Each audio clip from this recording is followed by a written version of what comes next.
labyrinthe, il a été créé en 1997 à l'initiative de la Jeune Chambre économique locale. Et alors le but premier, c'était d'attirer un projet phare à côté de la ville de Durbuy pour pouvoir accueillir de nombreux visiteurs qui se rendraient à Barvaux et dans la ville de Durbuy pour prolonger leur visite. Mais le rôle de la Jeune Chambre économique n'étant pas de perpétuer des événements, nous sommes quelques membres à avoir décidé de garder le bébé et de continuer le labyrinthe à titre privé. Ensuite, nous avons plutôt envisagé, un projet à long terme, c'est-à-dire que nous avons fixé une mission, une vision, basée notamment sur une des valeurs qui est le développement durable, et à chaque fois que nous implantons un nouveau projet, nous réfléchissons toujours est-ce que le labyrinthe va fonctionner dans le cadre de ces valeurs de développement durable. Nous interrogeons nos visiteurs sur quel personnage ils souhaiteraient voir au labyrinthe, et alors en fonction du retour, des statistiques, nous décidons d'un thème, et puis alors là on fait appel à notre créativité et à la créativité d'une équipe artistique pour pouvoir réimplanter le thème dans le contexte de l'histoire et avec les valeurs qui nous sont propres. Nous avons créé tout un univers avec nos moyens, donc tout est toujours en bois, le plus proche possible de la nature, et alors maintenant c'est le visiteur qui doit faire appel à son imaginaire, mais je pense que ça fonctionne bien et qu'il y en a pas mal qui se retrouvent dans l'ambiance des Mille et une nuits lors de leur visite. Je n'ai pas besoin de me présenter et que vous savez qui je suis. Weet jullie wie ik ben?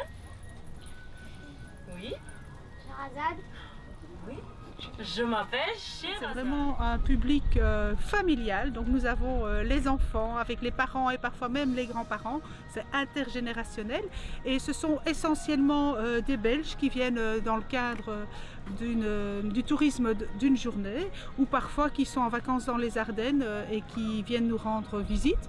Donc nous avons plus ou moins 70% de francophones, une vingtaine de pourcents de flamands, et le reste ce sont des Français, Allemands et Hollandais. La visite du labyrinthe peut prendre toute une journée. Donc le labyrinthe de Maïs où se trouve l'animation d'Alada, là il faut compter 2 à 3 bonnes heures. Pour ceux qui en veulent encore plus, il y a une partie du labyrinthe de Maïs qui contient des épreuves un peu plus physiques, où là il faut compter une grosse demi-heure.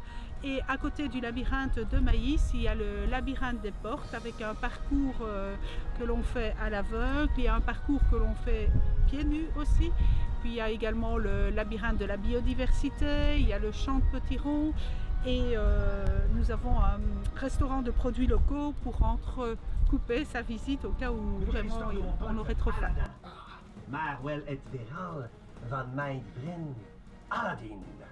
Al pour les intimes. Al wordt leuk. Emprisonné par cet immonde Jafar, qui n'espère qu'une seule chose, régner sur la vie. Du mois de juillet et du mois d'août, de 10h30 à 19h. Il y a animation tous les jours. Le mois de septembre, le labyrinthe est encore également ouvert, mais l'animation n'a lieu que les week-ends et ce jusqu'au 1er octobre.